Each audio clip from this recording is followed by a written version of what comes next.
আমরা এখন আছি আমাদের একজন ক্লায়েন্ট আপু, আপনার নামটা প্লিজ? তানিয়া আক্তার ইসলাম। আচ্ছা আপু, কেমন লেগেছে? আপনি তো কিছু ফ্রোজেন ফুড অর্ডার করেছেন। আসসালামু আলাইকুম সবাইকে, ধন্যবাদ আপনাকে।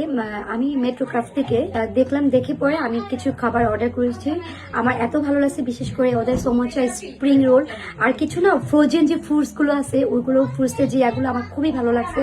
এর মধ্যে আমাদের যারা বাঙালি, আমরা যেমন অনেকে সন্দেশ পিঠা খাই, তারপরে আরো কিছু ইডলি, মানে অনেক কিছু। আপনারা যদি দেখেন, যাবেন, গিয়ে দেবেন, মানে ভ্যারাইটি টাইপ অফ, মানে কোনো কিছু মিস করার মতো নাই। আমাদের ব্র্যান্ডটা একটু বলে দেন আপু। হ্যাঁ, আমার ব্র্যান্ডের নাম হচ্ছে ফানি। 10 আউট অফ কত দিবেন আমাদের? অফকোর্স 10 আউট অফ 10, মানে আমার পক্ষ থেকে, কারণ আমার ভালো লাগছে, আমি খাইছি। ফর দ্য রিজন আমি সবাইকে বলতেছি, তা না হলে তো বলতাম না, তাই না? তো আমার পক্ষ থেকে 10 আউট অফ 10। আপনারা দেখতে পারেন, আমিও দেখেছি, আমারও ভালো লাগছে। আর সামনে রমাদান টাইম, সবাই ট্রাই করবেন। ভালো থাকবেন, আল্লাহ হাফেজ। Thank you.